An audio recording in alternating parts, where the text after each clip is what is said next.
도대체 누가의 의도가 무엇인지, 도대체 누가의 의도가 무엇인지라는 제목을 가지고 말씀을 전하도록 하겠습니다.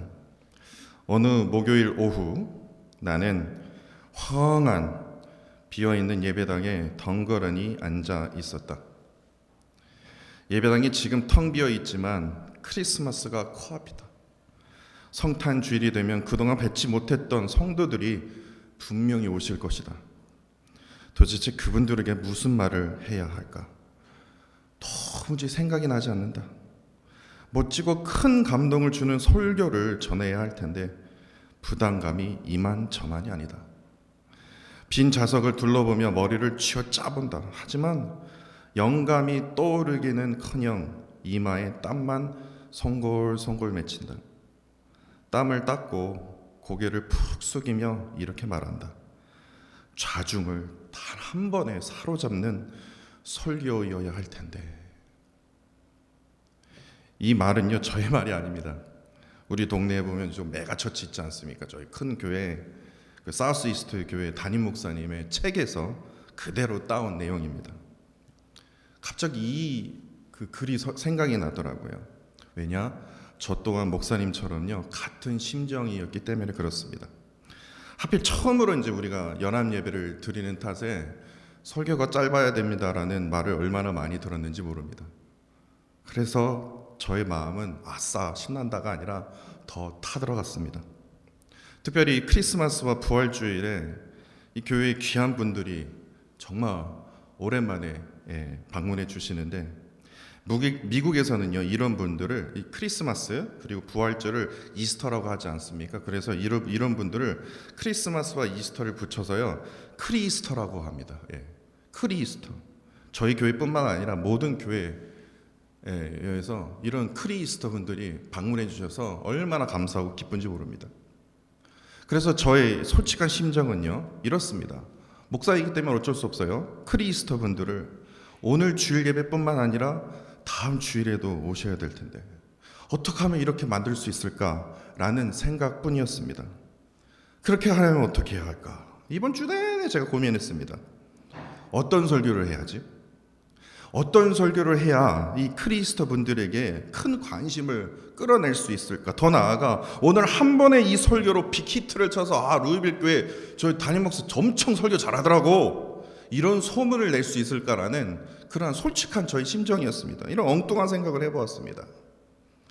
그런데 하나님께서요 오늘 우리가 읽은 이 오늘 본문 말씀을 제가 묵상하면서요 놀라운 은혜를, 제가 한 번도 느껴보지 못했던 그 은혜를 하나님께서 깨닫게 해주셔서요 이러한 엉뚱한 생각을 했던 저 자신에게 하나님께서 부끄럽게 하시더라고요. 그래서 그 말씀을 깨달은 그 즉시 제가요 하나님께 회개했습니다. 하나님 잘못했어요.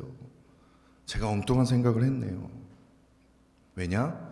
하나님께서 진정으로 우리 루이빌 교회에게 원하시는 것은요, 저에게 원하는 것은 성도의 숫자가 아니더라고요. 저의 이름이 아니더라고요. 저의 설교가 아니더라고요. 설교의 어떤 그런 메시지가, 그 메시지에 엄청 좋은 김요한의 메시지, 그게 아니라 성도의 숫자, 그게 아니라 오늘 본문 말씀을 통해서 낮아짐의 헌신이라는 그 의미를 제가 깨닫게 되었습니다. 사실 누가복음 2장은요 예수 그리스도의 탄생과 예수 그리스도의 그 유년 시절을 다루고 있기 때문에 해마다 성탄절이 다가오면 오늘 같은 이런 예배를 드릴 때요, 낭독하고 찬양 드릴 때요, 이 누가복음 2장 말씀이 한 번도 빠진 적이 없을 정도로 참으로 유명한 말씀입니다. 성탄절에 정말 가장 사랑받는 말씀이 뭐냐? 누가복음 2장입니다. 마태복음 말씀도 그렇지만요. 그런데 그 누가복음 2장에 제일 집중되는 말씀이 바로 8절 말씀 이후에 아기 예수의 그 이야기에 아주 그냥 집중이 되어 있습니다. 오늘 찬양과 함께 우리가 낭독했던 이 누가복음 2장 8절로 12절 그리고 15절로 20절 말씀에 등장하듯이 성탄절에서 가장 사랑받는 말씀이 바로 누가복음 2장입니다. 그래서 오늘 본문이 어디입니까? 1절부터 7절입니다. 중요하지가 않아요. 아니요, 그냥 읽어봐도요 그냥 쉽게 넘어갈 수 있는 부분이에요. 그런데 제가 그 말씀을 우연찮게 묵상하다가 하나님이 저 자신을 부끄럽게 하셨고 또한 저 자신이 하나님 앞에 회개할 정도로 아주 소중한 은혜를 오늘 본문 말씀을 통해서 제가 깨닫게 되었다라는 겁니다. 오늘 본문은요, 짧게 7절로 되어 있습니다. 근데 특징이 있어요.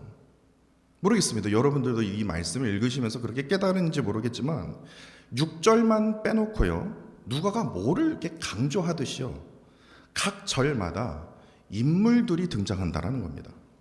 첫 번째 1절입니다. 1절에 누가 등장합니까? 가이사 아구스도.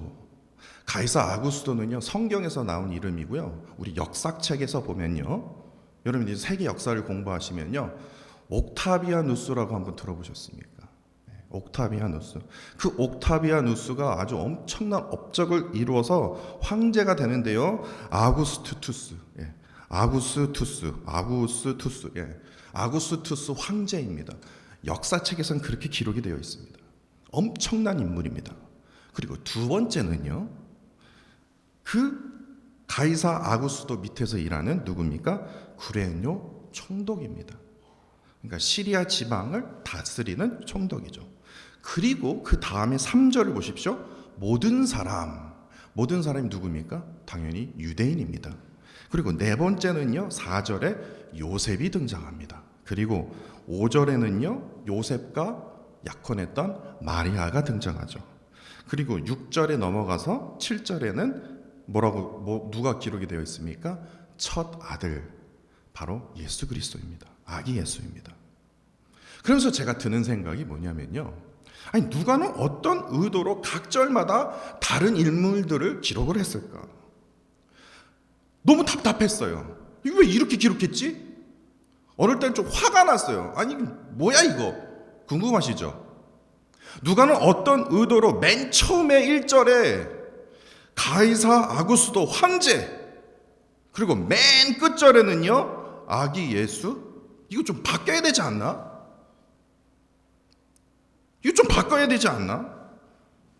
오늘 본문 말씀으로부터 제가 뭐를 느꼈냐면요, 힘의 서열을 느꼈기 때문에 그래요.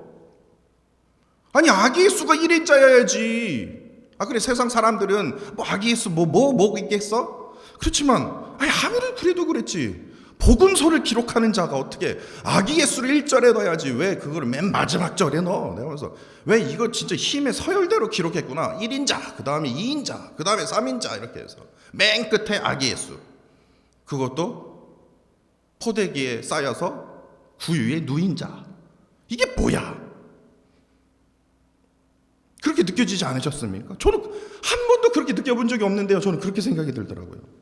그 당시에 최고의 권력자가 누구냐고요? 가이사 아구스도 황제입니다. 그 사람의 말 한마디로요, 전 세계가 움직여요. 근데 그 로마 황제가 딱 1절에 딱 기록이 되어 있고요, 그 다음에 맨 마지막 절에 포대기에 쌓여서 그것도 가축의 먹이를 담아주는 그 큰 그릇에 누워있는 아무런 존재감이 느껴지지 않는 아기 예수. 이 둘이요, 너무나 비교되기 때문에 왜 이렇게 기록을 했을까? 더군다나 이거 복음서인데. 저 스스로 드는 생각이, 아이고 누가도 뭐 별반 다르지 않는구나.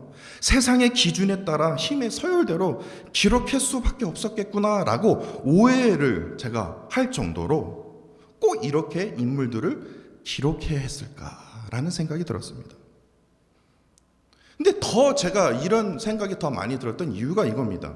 누가복음의 저자가 누굴까요? 당연히 누가입니다. 근데 누가는요, 유대인이 아닙니다. 주이씨가 아니에요. 이방인 그리스도인입니다. 이방인이에요.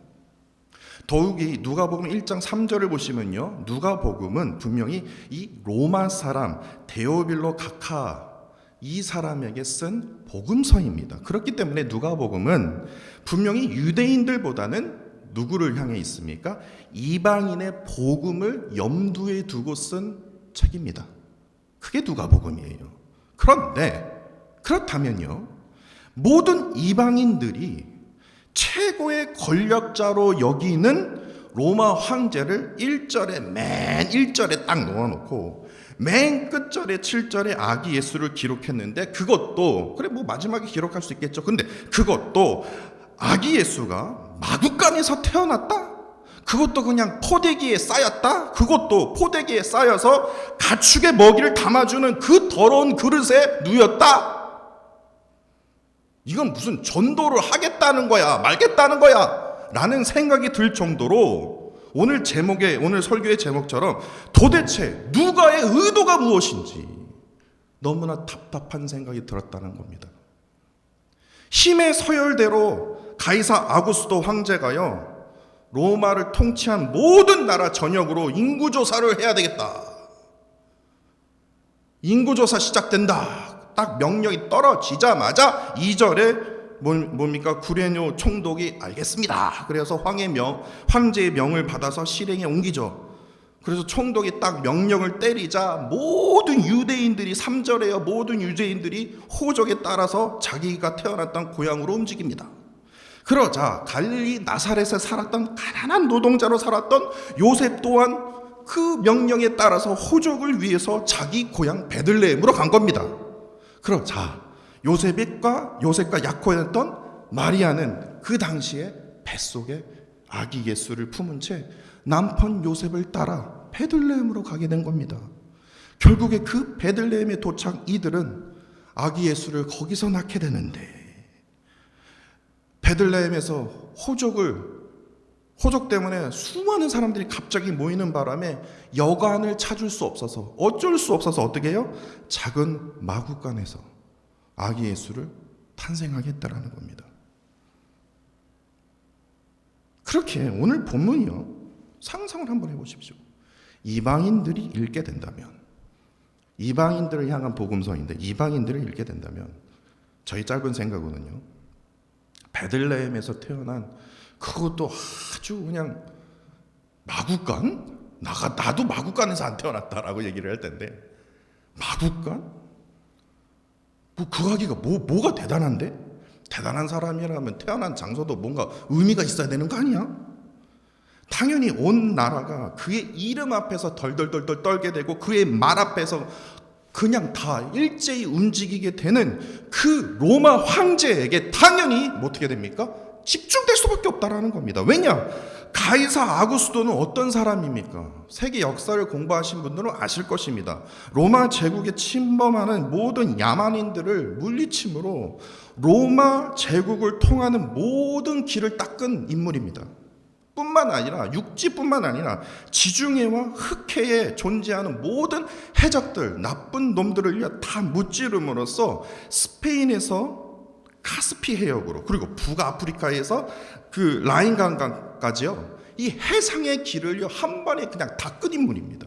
그렇게 모든 나라, 도시들이요, 로마 중심으로 모든 육지의 길과 바다의 길을 연결할 만큼 엄청난 로마 제국을 이끌었던 인물 중에 한 명이 누구냐? 바로 가이사 아구스도 황제라는 겁니다. 그가 살아있는 동안 모든 사람들로부터 황제로 숭배받을 만큼 큰 업적을 이룬 인물입니다. 그러나 팩트가 이겁니다. 2000년이 지났어요. 2000년이 지났는데 로마 황제 가이사 아구스도, 옥타비아누스 아십니까? 기억하십니까? 내가 그분의 업적을 내가 태어날 때부터 내가 기억하고 있었지. 기억하는 사람 어느 누구도 없어요. 그 역사를 공부하지 않은 이상은요, 가이사 아구스도 누구야? 기억하는 자가 없어요. 그 당시에 엄청난 큰 업적을 이루었어도 오랜 역사책에 기록될 것일 뿐 우리의 기억 속에는요, 그 황제의 이름을 기억하는 자는 많이 없습니다. 그러나 어느 시골 촌동네입니다. 분명히 촌동네예요. 베들레헴 마구간에서 태어난 아기가 있는데요, 그것도 포대기에 쌓여서 가축 먹이로 담아주는 큰 그릇에 누워 있었대요. 그런 아기인데도요, 2000년이 지난 지금도 매년마다 우리가 왜 이렇게 연합 예배를 드립니까?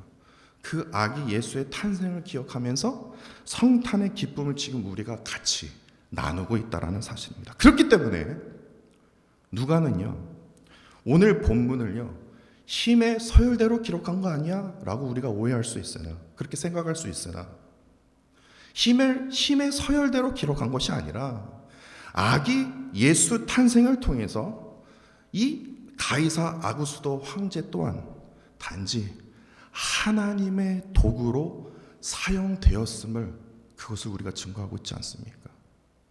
만약에 힘의 서열대로 가이사 아구스도가 정말 대단한 사람이었으면 우리 2000년이 지난 지금도 우리가 아기 예수를 찬양하는 게 아니라 누구를 찬양해야 됩니까? 가이사 아구스도를 찬양해야 되겠죠.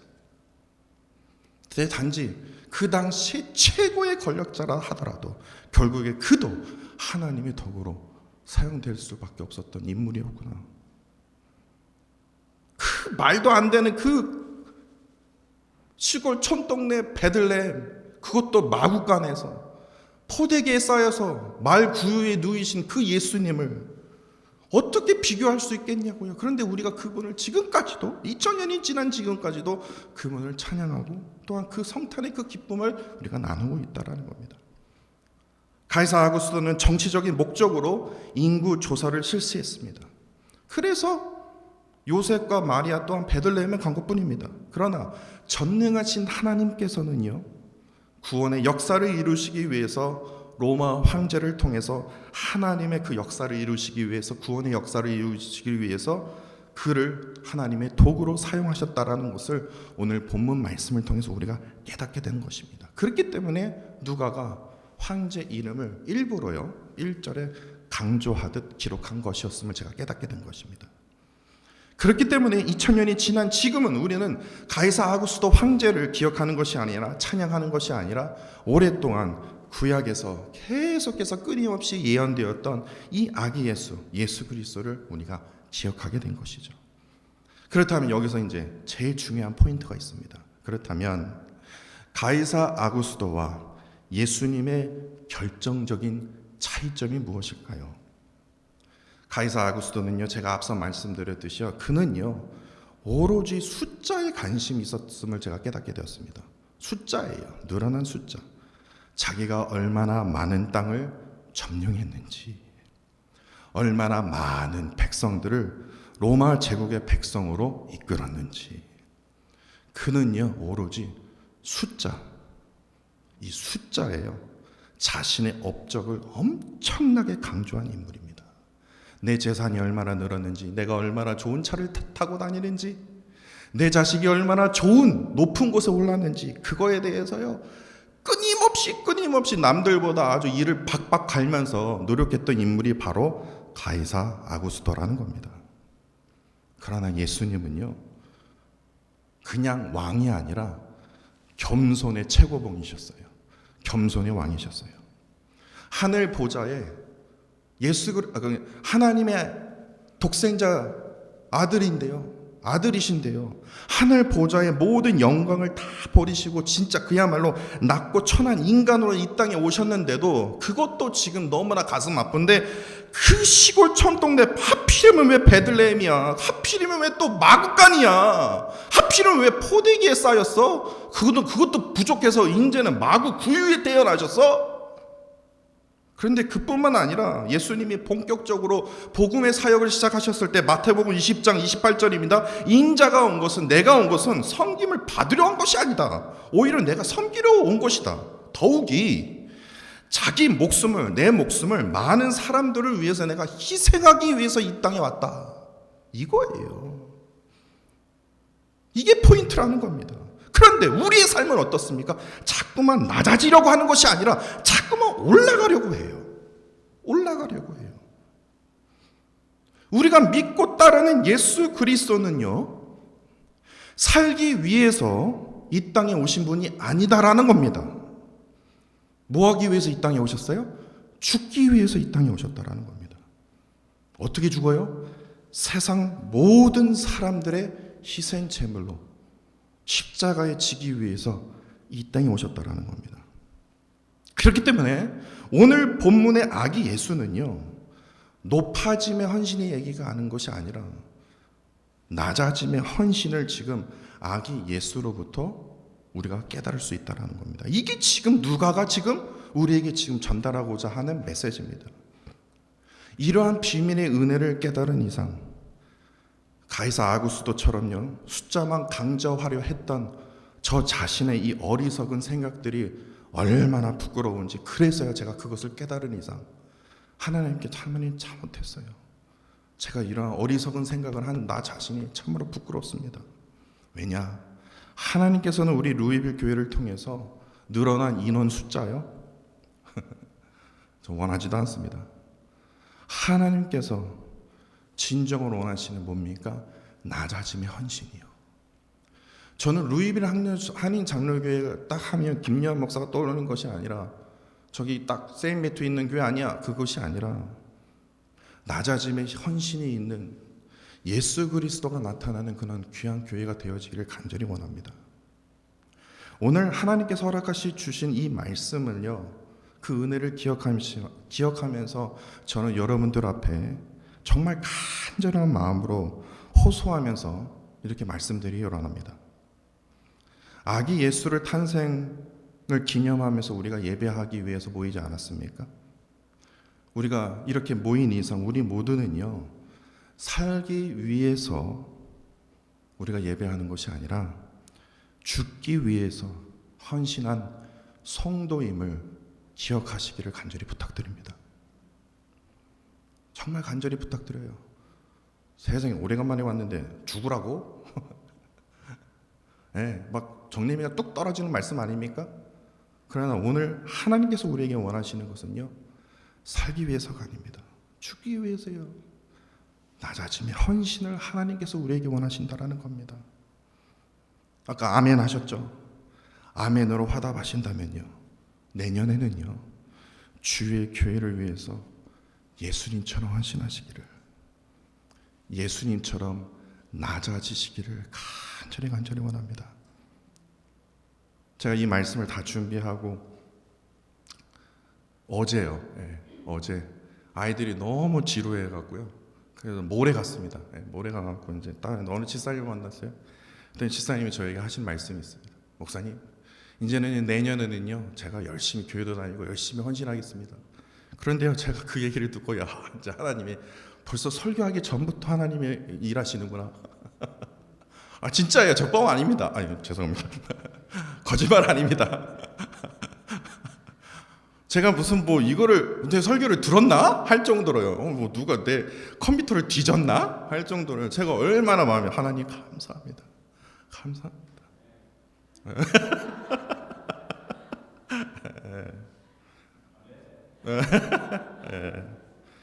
아멘 했는데 안 하면 진짜 지옥 갑니다. 예. 고하세요. 농담입니다. 예. 또 이거 그런 거 아닙니다. 예. 이것이 하나님으로부터 영원히 기억되는 축복된 길임을 꼭 기억하시길 부탁드립니다. 이 낮아짐의 헌신을 통해서 하나님의 기억 속에, 인간의 기억이 아니라 하나님의 기억 속에 영원히 남게 되는 그런 영원한 축복을 누리는 우리 루이빌 교회와 성도 여러분들이 되시기를 간절히 원합니다. 설교 끝났습니다. 오늘 설교 참으로 짧지 않습니까? 그러나 오늘 메시지가요, 짧은 설교지만요, 여러분들의 마음속에 가장 도전과 다짐을 드렸으면 좋겠습니다. 내년 저희 교회 표어가 이렇습니다. 영적인 자립과 말씀을 향한 간절함, 그리고 기도의 부르짖음을 통해서 이 낮아짐의 헌신으로 오직 예수 그리스도만 증거하고 자랑하는 그런 복된 교회가 되어지기를 간절히 원합니다.